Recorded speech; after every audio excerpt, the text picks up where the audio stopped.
দেখুন দাদা, বিধানসভায় তো মানুষ জনগণের রায়ে বিজেপি সরকার এসছে, 208টা জিতেছে, বিরাট জনতা নিয়ে এসছে। মুখ্যমন্ত্রী আগামী দিনে বাংলার মানুষের জন্য কাজ করুক, এটাই বলবো। আর বিরোধী যারা ছন্ন ছাড়া হয়ে ঘুরে বেড়াচ্ছে, তারা নিজেদের পায়ে কুড়ুল নিজেরা মারছে। আগামী দিনে যাদের মদতে এসব করছে, এদের নিজেদের নিজেদের কি যোগ্যতা আর মানুষের কাছে কি এদের সাপোর্ট, মানুষ ঠিক এদের জবাব দেবে। কাদের কাদের সাপোর্ট এটা করছে? ঋতব্রত বন্দ্যোপাধ্যায় বা সন্দীপন সাহা? এটা পুরো বিজেপির মদত আছে। বিজেপির মদত ছাড়া এদের কি করে এখানে এইভাবে হয় সঙ্গে সঙ্গে? কিন্তু মমতা বন্দ্যোপাধ্যায়কে ছেড়ে বেরিয়ে আসে, মমতা বন্দ্যোপাধ্যায় কি কোনো দায়ী নেই বা অভিষেক বন্দ্যোপাধ্যায়ের কোনো দায়ী নেই? অভিষেক বন্দ্যোপাধ্যায় এখানে কি করবে? সে পার্লামেন্টের মেম্বার।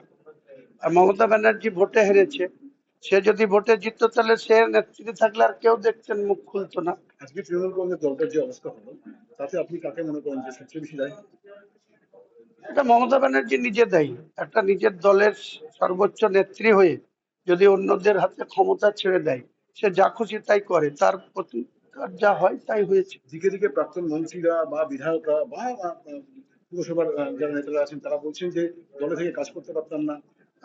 এখন কেন বলছেন? যখন ছিল, মন্ত্রী ছিল, তখন কেন বলেননি যে আমি দলে থেকে কাজ করতে পারছি না? বলেছে কোনোদিন? আজকে বললে তো হবে না। তখন জাভেদ খান কি কোনো কথা বলেছে? এই আকরুজ্জামানরা তখন কোনো কথা বলেছে? কোনোদিন কোনো সৎসাহস ছিল? নেত্রীকে কোনো সাজেশন রেখেছে? কোনো চিঠি দিয়ে বলেছে আপনার দলের মন্ত্রী হিসাবে আমি কোনো কাজ করতে পারছি না, আমাকে কাজ করার সুযোগ দিন বলেছে? তাহলে আজকে এসব কথার কি মানে হয়? আজকে এতগুলো সংখ্যালঘু বিধায়ক, তারা বলা যেতে পারে যে প্রায় বিজেপির দিকে ঢলে পড়ে। এটাকে কিভাবে দেখছেন আপনি? একজন সংখ্যালঘু। বললাম তো, যারা আসছে তাদের নিজেদের সত্তা বা যোগ্যতা বা নিজের অধিকার সম্বন্ধে কোনো সচেতন না, তাই এটা করছে।